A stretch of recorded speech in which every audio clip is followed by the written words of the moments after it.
গল্প বলি এসো। আজ শোনাবো মানিক বন্দ্যোপাধ্যায়ের লেখা পদ্মা নদীর মাঝি উপন্যাসের ষষ্ঠ পর্ব। আমার গল্প পাঠ তোমাদের ভালো লেগে থাকলে একটা লাইক দিয়ে দিও, শেয়ারও করতে পারো। আর যারা আমার চ্যানেলটি এখনো সাবস্ক্রাইব করনি, আরো নতুন নতুন পর্বগুলো শোনার জন্য চ্যানেলটি সাবস্ক্রাইব করে বেল আইকনটিতে প্রেস করে রাখো। তাহলে শুরু করি। কপিলা বলে, আমারে নিবা মাঝি লগে? আর কপিলা আবদার করিয়া কুবেরের হাত ধরিয়া টানাটানি করে। চিরদিনের শান্ত নিরীহ কুবেরকে কোথায় যেন সে লইয়া যাইবে। মালার বোন না কপিলা? হ। কুবের তাহার দুই কাঁধ শক্ত করিয়া ধরিয়া অবাধ্য বাঁশের কঞ্চির মতো তাহাকে পিছনে হেলাইয়া দেয়। বলে, বজ্জাতি করস যদি নদীতে চুবানি দিমু কপিলা। কপিলা ধপ করিয়া সেইখানে কাদার উপর বসিয়া পড়ে। হাসিতে হাসিতে বলে, আরে পুরুষ! তাহার নির্বিবাদে কাদায় বসা আর শয়তানি হাসি আর খোঁচা দেওয়া পরিহাস সব বড় রহস্যময় ও দুর্বোধ্য। হঠাৎ কুবেরের বড় ভয় হয়। সে সস্নেহে বলে, পাক মাইখা মরস কে রে কপিলা? মাইনসে কইব কি? যা, বাড়িত যা। কে জানে কি আছে কপিলার মনে। সে চলিয়া গেলে কুবেরের দুটি চোখের ঔৎসুক্য অন্ধকারে গোপন হইয়া থাকে। কপিলার আনিয়া দেওয়া তামাক সাজিয়া সে টানিতে আরম্ভ করে। তামাকের ভাগিদার না থাকার আরামটুকুই কি তার মানসিক চাঞ্চল্য ক্রমে ক্রমে শান্ত করিয়া আনে? অথবা সে নদীর বাতাস, নায়ের দোলনে পদ্মার প্রেম? মালা যে কোনোদিন ওঠে নাই, হাঁটে নাই, ঘুরিয়া বেড়াইয়া চারিদিকে জীবনকে ছড়াইয়া মেলিয়া রাখিতে পারে নাই, তার জন্য কুবেরের কোনোদিন আফসোস ছিল না। গতি নাই বলিয়া মালার আবদ্ধ ঘনীভূত জীবন তারই বুকে উথলিয়া উঠিয়াছে। ভাঙা চালার নিচে সংকীর্ণ শয্যায় পঙ্গু মালার তুলনা জগতে নাই। কিন্তু অন্ধকার রাত্রে তামাক পৌঁছাইয়া দিতে সে তো কোনোদিন নদী তীরে ছুটিয়া আসিতে পারে না। বাঁশের কঞ্চির মতো অবাধ্য ভঙ্গিতে পারে না সোজা হইয়া দাঁড়াইতে। বেগুনি রঙের শাড়িখানি পরিয়া চুলে চপচপে তেল দিয়া শুধু লীলা খেলা করিতেই কপিলা পটু নয়, কুবেরের সেবাও সে করে। জীবনে কুবের কখনো যে সেবার পরিচয় পায় নাই। সারা রাত্রি পদ্মার বুকে কাটাইয়া আসিয়া এখন সে না চাহিতে পা ধোয়ার জল পায়। পান্তা ভাতের কাঁসিটির জন্য হাঁকাহাঁকি করিতে হয় না। খাইয়া উঠিবা মাত্র তামাক আসে। প্রস্তুত থাকে তাহার দিন মলিন শয্যা, এবং ফাঁক পাইলেই কোনোদিন গোঁফ ধরিয়া টান দিয়া, কোনোদিন একটা চিমটি কাটিয়া, হাসি চাপিয়া চোখের পলকে উধাও হইয়া ঘুম আসিবার আগেই কপিলা তাহাকে স্বপ্নও আনিয়া দেয়। পরের পেট ভরাইতে ফতুর হইতে বসিয়াও গৃহে তাই কুবেরের আকর্ষণ বাড়ে। কমে মাঠঘাটের জল। ও তো মানুষের চোখের জল নয়, কমিবে বইকি।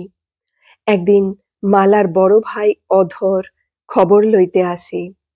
কুবেরকে সে সত্য সত্যই কুবের ঠাওরাইয়া রাখিয়াছে কিনা সেই জানে। কর্য চাহে 2টি টাকা। টাকা না পাইয়া তাহার রাগ হয়। সকলকে সে চরডাঙ্গায় ফিরাইয়া লইয়া যাইতে চায়। কুবের বারণ করে না, মালাও নয়। ভাই বোনকে কাছে পাওয়ার আনন্দ পুরানো হইয়া আসিতে কতদিন আর লাগে বোনের। তাছাড়া কপিলার চাপল্য ও হাস্য পরিহাসের জন্য ঈর্ষাও হয়তো মালার হয়। কোনোদিন হয়তো কুবেরের সঙ্গে কপিলার অন্যায় মাখামাখি চোখেও পড়িয়াছে তাহার। এক স্থানে ঠায় বসিয়া থাকিলেও দৃষ্টি তো সে পাতিয়া রাখে সর্বত্র। কিন্তু কপিলা যায় না। ঝগড়া করিয়া গাল দিয়া অধরকে সে ভাগাইয়া দেয়। কে জানে কি আছে কপিলার মনে। ময়না দ্বীপ হইতে রাসুর আকস্মিক আবির্ভাবের বিষয় গ্রামের লোকের কাছে পুরানো হইয়া গিয়াছে।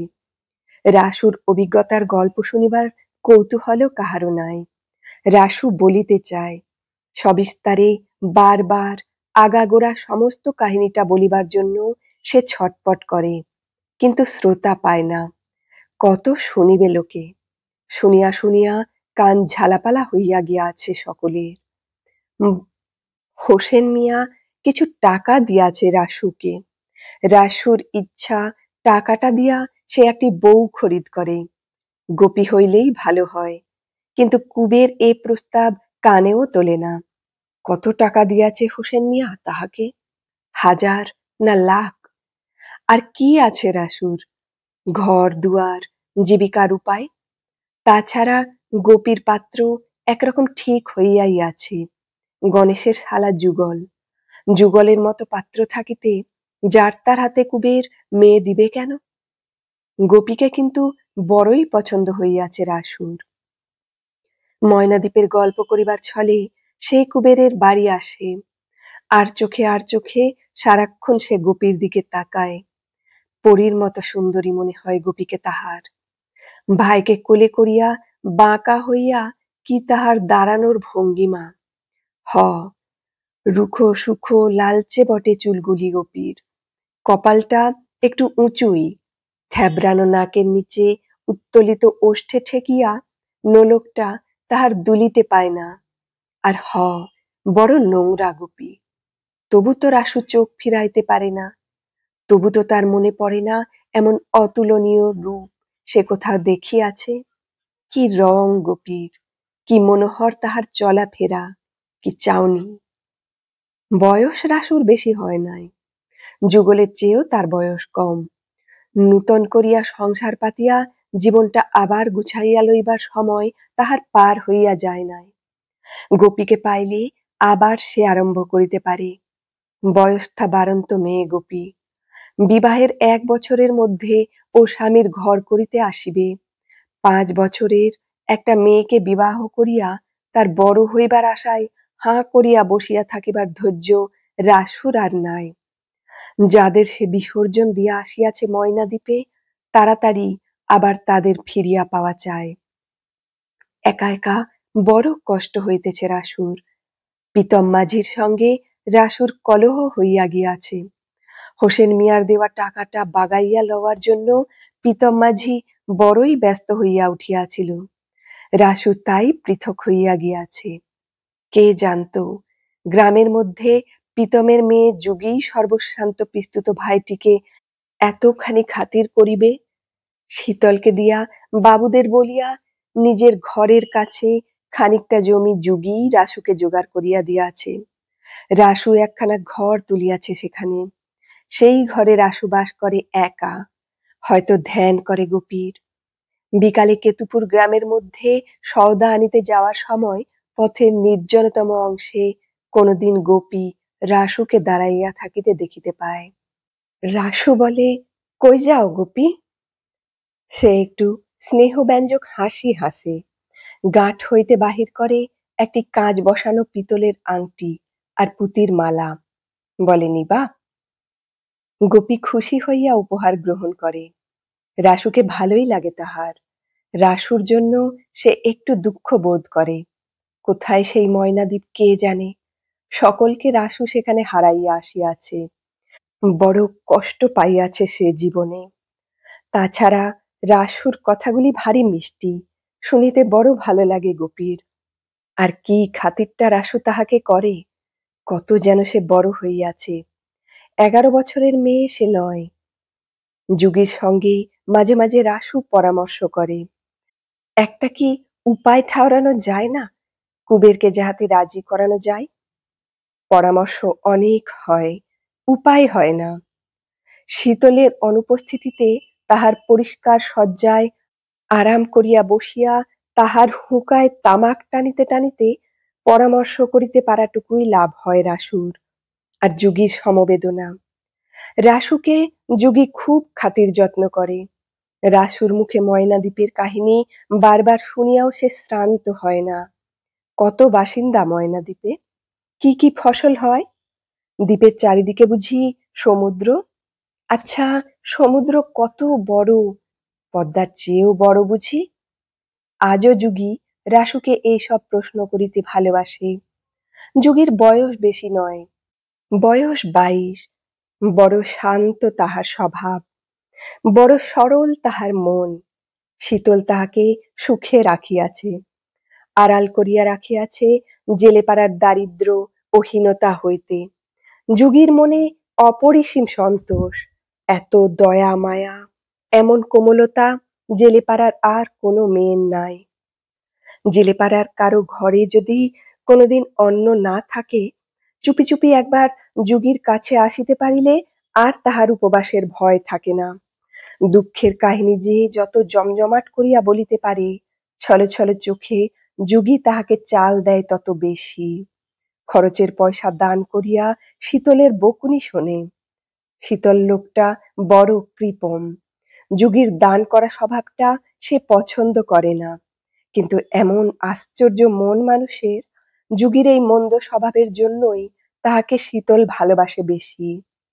যোগীকে সে কৃপণ হইতে বলে, কিন্তু সন্ধ্যার সময় বাড়ি ফিরিলে যোগী যেদিন ভয়ে ভয়ে তাহাকে শোনায় না যে একজন আসিয়া তাহার ঘাড় ভাঙিয়া যা পাইয়াছে আদায় করিয়া লইয়া গিয়াছে, সেদিন মনটা যেন খুঁতখুত করে শীতলের। মাছের মূল্য বাবদ কুবের কয়েক আনা পয়সা পাইত। শীতল কখনো ঋণ পরিশোধ করে না। তাগিদ করিয়া করিয়া কুবের হয়রান হইয়া গিয়াছে। তবু একদিন সকালে আবার সে আশা করিয়া আসিল। যোগী রাঁধিতেছিল, শীতল আর রাসু করিতেছিল গল্প। কুবেরকে দেখিয়া রাসু চঞ্চল হইয়া উঠিল, বসিতে দিয়া খাতির করিয়া কলিকাটা বাড়াইয়া দিয়া বলিল, তামুক খাও। না, কুবেরের বসিবার সময় নাই, তামাক খাওয়ার সময় নাই। শীতল তাড়াতাড়ি পয়সাটা দিয়া দিক, সে তাড়াতাড়ি চলিয়া যাইবে। বসিয়া তামাক টানিতে আসিয়াছে নাকি সে? হ, কুবের আজ রাগিয়াছে, আজ সে মাছের দাম আদায় করিয়া ছাড়িবে। শীতল প্রথমে অমায়িক হাসি হাসিয়া জিজ্ঞাসা করে, এত রাগও কেন কুবের, এই সকালবেলা? তারপর সেও রাগিয়া যায়, বলে, যা যা, দিমু না পয়সা, কর গিয়া নালিশ। রাসু বুঝি কুবেরকে খুশি করিতে চায়, সে বলিল, দেন ছেতল বাবু, দিয়া দেন পয়সা। পয়সা দিল যোগী। কলহের মাঝখানে 10 আনা পয়সা আনিয়া কুবেরের সামনে রাখিয়া দিল। শীতলকে ধমক দিয়া বলিল, সামান্য ক আনা পয়সার জন্য এত কাণ্ড করা কি জন্য? কত কর্তৃত্ব যোগীর! শীতল কথাটি বলিল না, কুবেরের দিকে কড়া চোখে চাহিয়া ঘরের ভিতরে চলিয়া গেল। পয়সা কুড়াইয়া কুবের উঠিল, সঙ্গে উঠিল রাসু। কি বিনয় রাসুর, কি সব তোষামোদের কথা! পথ চলিতে চলিতে রাসু নানা কথা বলে। এবার সে একটা ব্যবসা আরম্ভ করিবে। ব্যবসা ছাড়া পয়সা নাই মানুষের। একটা সে দোকান দিবে দেবীগঞ্জে। কিসের দোকান এখনো সে তা ঠিক করে নাই, ভাবিয়া চিন্তিয়া একটা কিছু ঠিক করিয়া লইবে। কুবের কি পরামর্শ দেয়? জীবনে উন্নতি করিবে রাসু, প্রাণপণ করিয়া লাগিলে কি না হয় জগতে। তাছাড়া পুরুষের ভাগ্যের কথা কে জানে, আজ ফকির কাল রাজা। কুবের গম্ভীর মুখে সায় দিয়া বলে, হ। ভাবে, ময়নাদ্বীপে গিয়া বড় বড় কথা বলিতে শিখিয়া আসিয়াছে রাসু, চাল দিতে শিখিয়াছে। মাঠের দিকে চাহিলে বোঝা যায় জল কোথায় নামিয়া গিয়াছে। ধানের ফসল কাত হইয়া পড়িয়া আছে। পদ্মা হইতে আজ জোর বাতাস বহিতেছিল। চারিদিকে অসংখ্য পাখির কলরব, শিশির ভেজা ডাঙায় ছড়াইয়া আছে সোনার রোদ। শরৎকাল আসিয়া পড়িয়াছে, সন্দেহ নাই। নদী তীরে কাশের বন এবার সাদা হইয়া উঠিবে। কুবেরের সঙ্গে রাসু তাহার বাড়ি পর্যন্ত আগাইয়া যায়। না, গোপী এখন বাড়ি নাই, কপিলার সঙ্গে সে জল আনিতে গিয়াছে নদীতে। কুবের রাসুকে বসিতে বলে না, পিসির নিরিবিলি ঘরখানায় গিয়া ঢোকে ঘুমের জন্য। রাসু আস্তে আস্তে ফিরিয়া যায়, যায় সে নদীর ধারে। গাল সে খায় কপিলার, তারপর হনহন করিয়া হাঁটিতে আরম্ভ করে কেতুপুর গ্রামের দিকে। না, নদীর ধারে ওভাবে দাঁড়ানো উচিত হয় নাই। কপিলা যদি বলিয়া দেয় কুবেরকে, ভাদ্রের পরে আশ্বিন, আশ্বিনের মাঝামাঝি পূজা। একদিন প্রবল ঝড় হইয়া গেল। কালবৈশাখী কোথায় লাগে, সারা দিন টিপি টিপি বৃষ্টি হইল। সন্ধ্যায় আকাশ ভরিয়া আসিল নিবিড় কালো মেঘ। মাঝরাত্রে শুরু হইল ঝড়। কি সে বেগ বাতাসের, আর কি গর্জন! বড় বড় গাছ মর্মর শব্দে মটকাইয়া গেল। জেলেপাড়ার অর্ধেক কুটিরের চালা খসিয়া আসিল। সমুদ্রের মতো বিপুল ঢেউ তুলিয়া পদ্মা আছড়াইয়া পড়িতে লাগিল তীরে।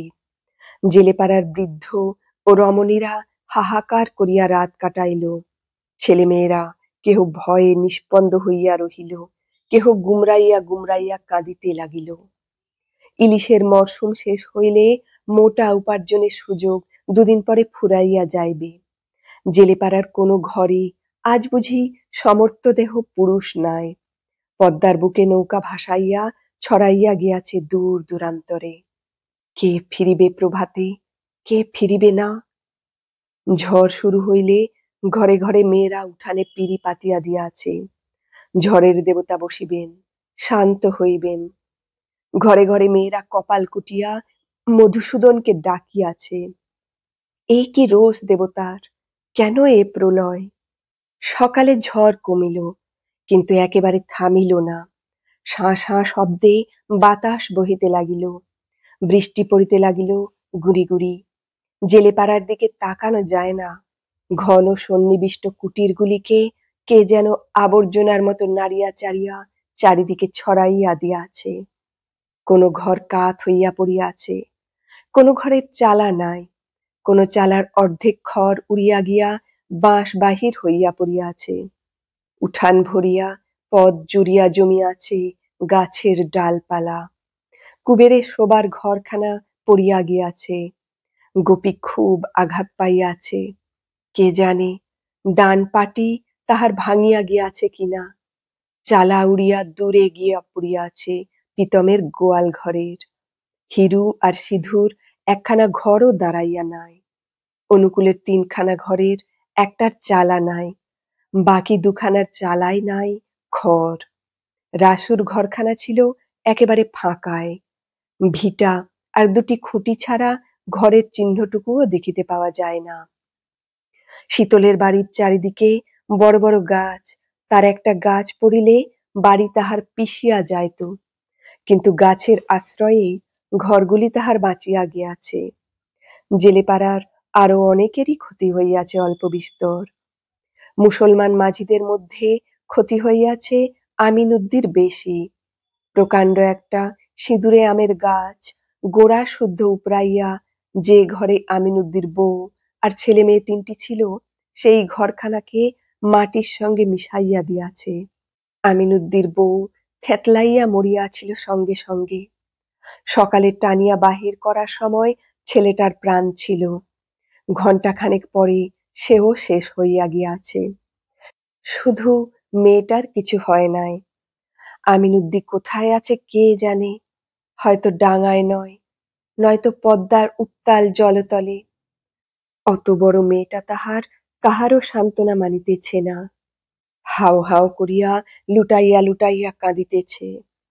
যে মেয়ের পর্দা রাখিবার জন্য গরিব আমিনুদ্দি কুটির ঘেঁষিয়া উঁচু বেড়া দিয়াছিল, আজ যার খুশি তাকে দেখিয়া যাও।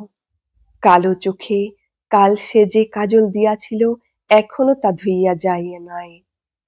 বেড়ার ফাঁকে ওর কাজল চোখের সলাজ চাহনি দেখিয়া কাল অপরাহ্নে জহরের জোয়ান ছেলে নাসির বুঝি খুশি হইয়া পদ্মায় নৌকা ভাসাইয়াছিল। পদ্মা হয়তো তাকে এতক্ষণ ধুইয়া মুছিয়া ফেলিয়াছে পৃথিবীর বুক হইতে।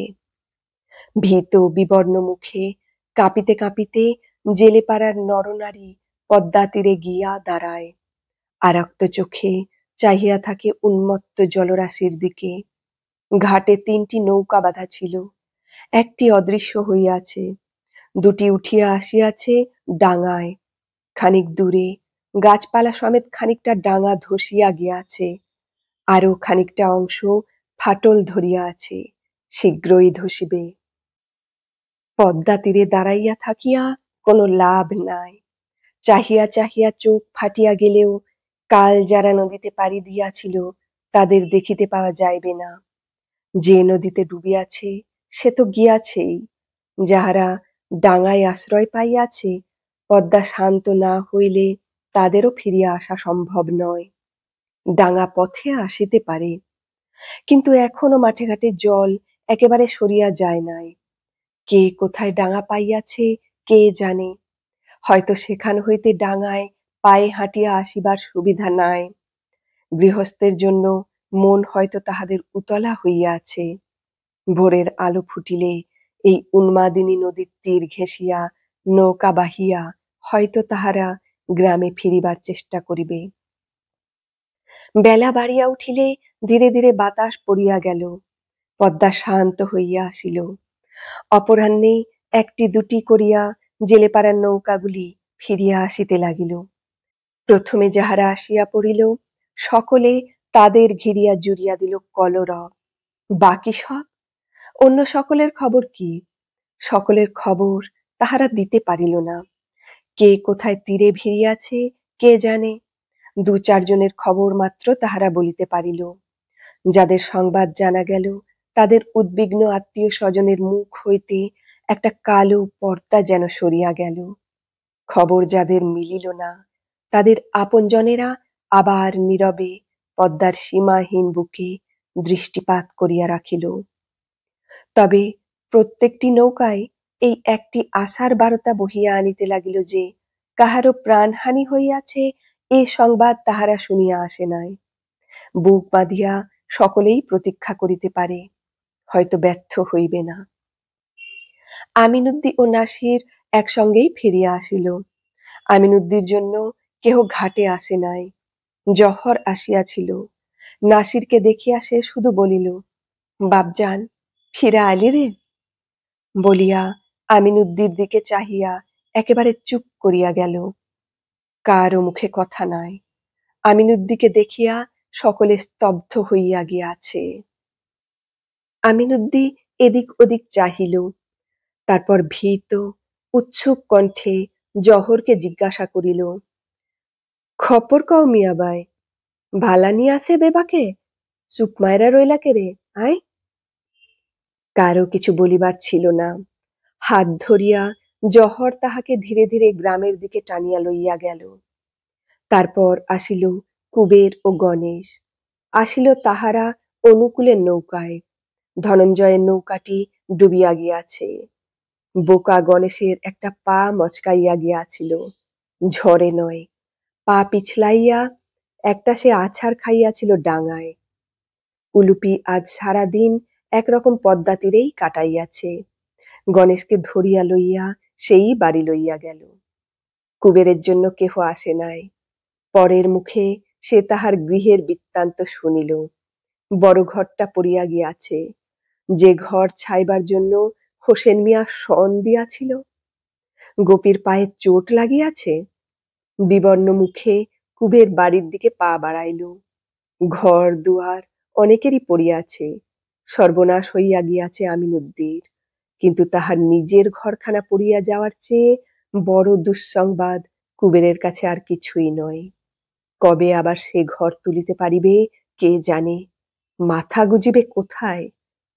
পথে দেখা হইল কপিলার সঙ্গে। কুবেরকে দেখিয়াই কপিলা উচ্চরবে কাঁদিয়া উঠিল। বড় উচ্ছ্বাস কপিলার। বলিল, ফিরাইছ মাঝি, মুখ রাখছেন ঠাকুর, আমার মুখ রাখছেন। আমি না মানত কইরা থুইছি 5 পহার হরিলুট দিমু। কুবের বিব্রত হইয়া বলিল, কাঁদো কেন? সঙ্গে চলিতে চলিতে কপিলা আত্মসংবরণ করিল। পায়ে বিষম চোট পাইছে মাইয়া, শুনছনি বৃত্তান্ত? কুবের মাথা হেলাইয়া বলিল, হ, ফুইলা গেছে না? বিষম ফুলছে, দিনটা ভৈরা চিল্লাইয়া মরছে মাইয়া। চারিদিকে ভাঙা গাছ, ভাঙা ঘর, পত্র পল্লবে আচ্ছাদিত পথ। কুবেরের চোখে জল আসে। ঘরের কাছে গিয়া সে দাঁড়াইল। ঘর কই কুবেরের? ভাঙিয়া অঙ্গনে হুমড়ি খাইয়া পড়িয়া আছে। পিসির ঘরে সকলে আশ্রয় লইয়াছিল। ঘরে ঢুকিয়া কুবের ঢেঁকিটার উপর বসিয়া পড়িল। গোপী শুইয়া শুইয়া কাতরাইতেছে, পায়ে তাহার চুন হলুদ মাখানো হইয়াছে, হাঁটুর কাছে বেজায় ফুলিয়াছে। মালার চোখে ভীতি বিহ্বল দৃষ্টি। গতরাত্রের প্রলয়ঙ্কর কাণ্ড ভীরু পঙ্গু নারীটিকে আদমরা করিয়া রাখিয়া গিয়াছিল। এখনো সে সামলাইয়া উঠিতে পারে নাই। কুবের আসিয়া পড়াতে সে যেন স্বস্তির নিঃশ্বাস ফেলিয়া বাঁচিল। পিসি ভাত রাঁধিয়া রাখিয়াছিল। ঝড় বাদল ভূমিকম্প কিছুই পিসির ভাত রাঁধা বন্ধ করিতে পারে না। খানিক পরে উঠিয়া কুবের ভাত খাইল, তারপর গোপীর কাছে একটু বসিল। যন্ত্রণায় মেয়েটার মুখ নীল হইয়া গিয়াছে। কি করিবে কুবের? যন্ত্রণা লাঘবের কি মন্ত্র সে জানে, গোপীকে যাতে এতটুকু আরাম দিতে পারে। নীরবে চাহিয়া দেখা ছাড়া কোনো উপায় নাই। মালা ধীরে ধীরে বলিতে থাকে। মরমর করিয়া ঘর ভাঙিয়া পড়ার সময় আতঙ্কে দিশাহারা হইয়া ছুটিয়া বাহিরে যাওয়ায় কিভাবে গোপীর উপর চালাটা আসিয়া পড়িয়াছিল। ঘরে থাকিলে মেয়েটার কিছু হইত না, ঝড়ের সময় যে বাহিরে যাইতে নাই, ঘরের মধ্যে থাকায় সবচেয়ে নিরাপদ, সেটুকু বুদ্ধি তো মেয়ের নাই। শুনিতে শুনিতে কুবের ঢুলিতে থাকে। হ, কুবেরের ঘুম পাইয়াছে। উন্মুক্ত নদী তীরে বসিয়া সে কাটাইয়াছে ঝড়ের রাত্রি। সকালে হাঁটিয়া আসিয়াছে দেবীগঞ্জে। দুটি মুড়ি শুধু সে খাইয়াছে। বাড়ি পৌঁছানো পর্যন্ত দুর্ভাবনায় ঢিপ ঢিপ করিয়াছে বুকের মধ্যে। এখন পেট ভরিয়া খাইয়া উঠিয়া আর তাহার জাগিয়া থাকিবার ক্ষমতা নাই। মালার সব কথা তার কানে যায় না। গোপীর মাথার কাছে সংকীর্ণ স্থানটুকুতে কোনোমতে কাত হইয়া সে একসময় ঘুমাইয়া পড়ে। সন্ধ্যার আগে জেলেপাড়ার সকলেই ফিরিয়া আসিল। পদ্মার গ্রাসে কেহ যায় নাই। প্রীতম মাঝির নৌকাটি শুধু মাঝ নদীতে ঝড়ের মুখে পড়িয়া ডুবিয়া গিয়াছে। নৌকায় ছিল প্রীতমের ছেলে মাখন, কুবেরের প্রতিবেশী সিধু আর তার ভাই মুরারি। অর্ধমৃত অবস্থায় একটা চরে উঠিয়া রাত কাটাইয়া তাহারা ফিরিয়া আসিয়াছে, আর বলিয়া বেড়াইতেছে তাহাদের বাহাদুরের কাহিনী। পাহাড় সমান ঢেউয়ের সঙ্গে লড়াই করিয়া কিভাবে তাহারা নিজেদের প্রাণ বাঁচাইয়াছিল। কয়েকটা দিন বড় গোলমালের মধ্যে কাটিয়া গেল। ধীরে ধীরে ভাঙা ঘরগুলির সংস্কারের চেষ্টা চলিতে লাগিল। কেতুপুরের ২-৪খানা ঘর বাড়ি পড়িয়া গিয়াছিল। একদিন মেজকর্তা অনন্ত তালুকদারের সভাপতিত্বে গ্রামবাসীর এক সভা হইয়া গেল। ক্ষতিগ্রস্ত আর দুস্থদের জন্য চাঁদা তোলার ব্যবস্থা হইল। অনন্তবাবু নিজে দান করিলেন ১০ টাকা। গ্রাম হইতে আরো ১৫ টাকা উঠিল। তার মধ্যে ৭ টাকা দেওয়া হইল কেতুপুরের নন্দ ভট্টাচার্যকে। আহা, ব্রাহ্মণের ২খানা ঘর পড়িয়া গিয়াছে।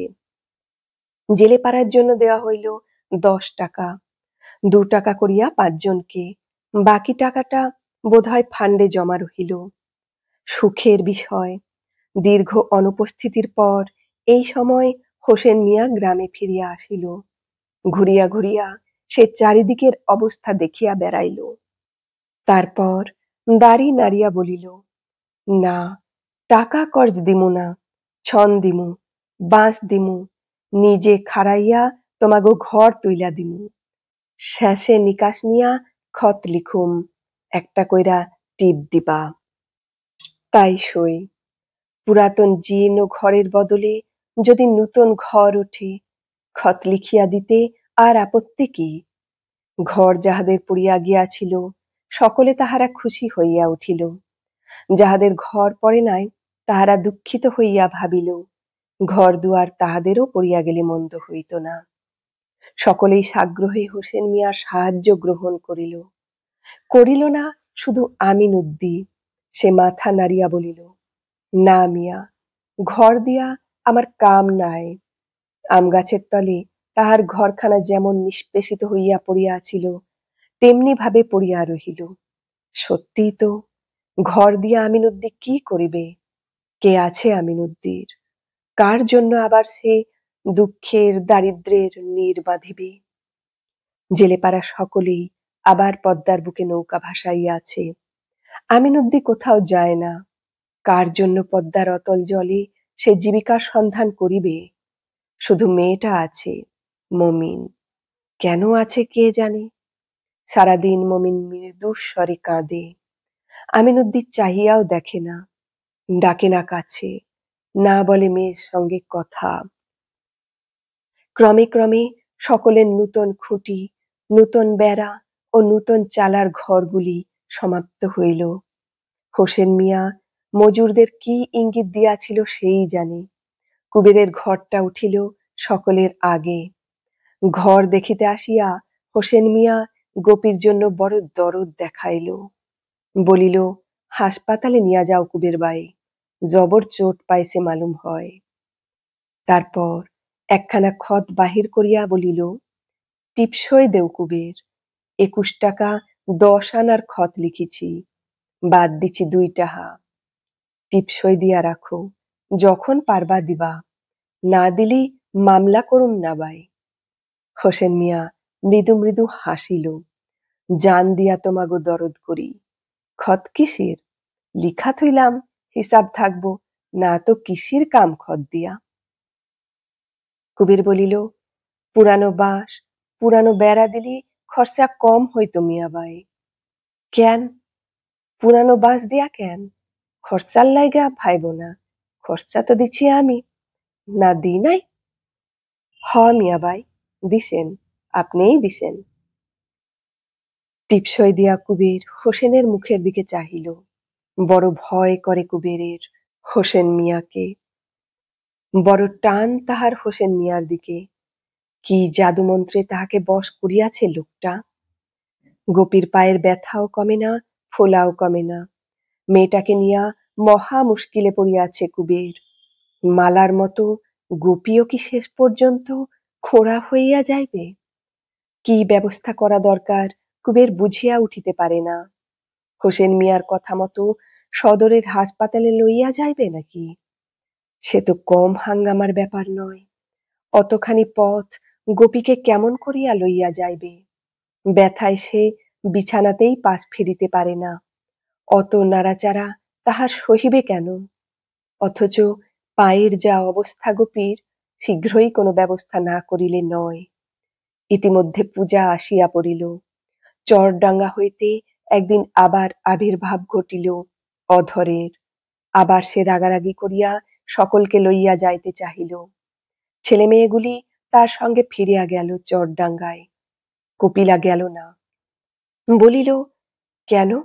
ঘর পড়িয়া গিয়া ঢেকি ঘরটাতে যখন তাহারা সকলে একসঙ্গে মাথা গুজিয়াছিল, অসুবিধার অন্ত ছিল না, তখন অধর আসিতে পারে নাই? এখন নতুন ঘর উঠিয়াছে, থাকিবার কোনো অসুবিধা নাই, এখন সে যাইবে কেন এদের এই বিপদের মধ্যে ফেলিয়া? কুবেরও ইহাতে সায় দিল। বলিল, হ, কেন যাইবে কপিলা তাদের এই বিপদের সময়? কপিলা সত্যই প্রাণ দিয়া সকলের সেবা করিতেছিল। বড় কৃতজ্ঞ হইয়া উঠিয়াছিল কুবের তাহার কাছে। বড় ভালো মেয়ে কপিলা। কেন যে ওর বোকা স্বামীটা ওকে ত্যাগ করিয়াছে? কেতুপুরে 4 দিন পূজার ঢাক ঢোল বাজিল, উৎসব হইল। জেলেপাড়ার ছেলে বুড়ো দুবেলা ঠাকুর দেখিল। কেহ কেহ তারি গিলিয়া খুব মাতলামি করিল। শীতল একদিন একটা দেশি মদের বোতল সাবার করিয়া রাসুকে ধরিয়া আচ্ছা করিয়া পিটাইয়া দিল। রাসুর উপর তাহার এত রাগ কেন কে জানে। লখার সঙ্গে কপিলা একদিন সন্ধ্যার সময় ঠাকুর দেখতে গিয়াছে। খানিক পরে কুবেরও গুটি গুটি গিয়া হাজির। গিয়া দেখে শীতলের সঙ্গে হাসিয়া হাসিয়া কথা বলিতেছে কপিলা। বাবুদের কর্মচারী শীতল, পূজাও বাবুদেরই। ভাবখানা দেখো শীতলের, সেই যেন সর্বেসর্বা এখানে। ওর সঙ্গে হাসিয়া হাসিয়া এত কথা কিসের কপিলার? তারপর শীতল প্রসাদ চাহিয়া আনিয়া কপিলার আঁচলে বাঁধিয়া দেয়। কপিলা একগাল হাসে। এত লোকের মধ্যে কপিলার এই নির্লজ্জ আচরণে রাগে কুবেরের নিঃশ্বাস বন্ধ হইয়া আসে। সে ডাকিয়া বলে, লক্ষা, চল বাড়ি যাই। কপিলা বলে, মাঝি আইছ নাকি? খারাও মাঝি, আমি যামু, মারে পেন্নাম কইরা লই। কুবের বলে, লক্ষা, আইলি রে হারামজাদা পোলা। কপিলা প্রণাম শেষ করিতে করিতে লক্ষাকে সঙ্গে করিয়া কুবের জোরে জোরে হাঁটিতে আরম্ভ করিল। একটু পথ গিয়ায় গতি তাহার হইয়া আসিল মন্থর। না, কপিলার জন্য ফিরিয়া সে যাইবে না। তবে আস্তে আস্তে হাঁটিতে দোষ নাই। কপিলা আসিয়া সঙ্গ নেয় তো নিক, অন্ধকার হইয়া গিয়াছে। কপিলাকে একা ফেলিয়া যাওয়া ঠিক কর্তব্য হইবে না। হয়তো শীতলকেই সে বাড়ি পৌঁছাইয়া দিতে বলিবে। এতখানি অন্ধকার রাস্তা শীতলের সঙ্গে হাঁটিয়া চলিবে কপিলা? তার চেয়ে বিড়ি কিনিবার ছলে এখানে কুবেরের একটু দাঁড়ানোই ভালো। বিড়ি কিনিতে কিনিতে কপিলা আসিয়া পড়িল। কুবের কথাটি বলিল না। তিনজনে নীরবে চলিতে লাগিল বাড়ির দিকে। কপিলা আর চোখে কুবেরের মুখের দিকে তাকায়। কিছু ঠাহর হয় না অন্ধকারে। চলিতে চলিতে দেখা হয় রাসুর সঙ্গে। যুগীকে লইয়া সে ঠাকুর দেখিতে যাইতেছে। কপিলা যুগীকে বলে, বইন, এক কাম করবা, আমাগো লখাকে লইয়া যাও। কুবের আপত্তি করিয়া বলে, কেন, ঠাকুর দেখে নাই লখা? কপিলা বলিল, পোলাপান, সাদনি মেটানি দেখা? তোমার লক্ষা বুড়া তো হয় নাই মাঝি, এক নজর দেখা ফাল দিয়া বাড়িত ফিরব। যা রে লখা, যুগী মাসির লগে, দেখো বইন, পোলারে, পোলা বড় বজ্জাত। মতলব কি কপিলার? লখাকে সরাইয়া দিল কেন? কিছুই যেন বুঝিতে পারা যায় না। কপিলা নীরবে পথ চলে। কুবের মনে মনে রাগিতে থাকে। শেষে একটা তেঁতুল গাছের তলে পথের যেখানে দুর্ভেদ্য অন্ধকার রচিত হইয়াছে সেখানে হঠাৎ কুবের শক্ত করিয়া কপিলার আঁচল চাপিয়া ধরে। বলে, শীতলের লগে অত কথা কিসের তর, আই? কপিলা বলে, কি করো মাঝি, খুইলা পড়বে যে প্রসাদ। আঁচলটা কপিলা টানিয়া ছাড়াইতে চেষ্টা করে। মিনতি করিয়া বলে, পোলাপানের লাখান কইরো না মাঝি, সারো, রাস্তার মধ্যে ইডা কেমন তর কাণ্ড জুরলা। বলিতে বলিতে আর কপিলা আঁচল টানাটানি করে না। কুবের তাহাকে জড়াইয়া ধরিলে শান্ত হইয়া থাকে। হঠাৎ বড় যেন করুণ কণ্ঠে বলে, মনটা ভালো না মাঝি, সারবা না? মনটা কাতর বড়। এতক্ষণ শুনছিলে মানিক বন্দ্যোপাধ্যায়ের লেখা পদ্মা নদীর মাঝি উপন্যাসের ৬ষ্ঠ পর্ব। কেমন লাগলো পর্বটা? যারা এখনো আমার চ্যানেলটি সাবস্ক্রাইব করনি তারা সাবস্ক্রাইব নিয়ে সঙ্গে থাকো, শুনতে থাকো পদ্মা নদীর মাঝি উপন্যাসের প্রত্যেকটি পর্ব এবং আরো অন্যান্য অনেক গল্প। তাহলে আজ আসি, ভালো থেকো সবাই।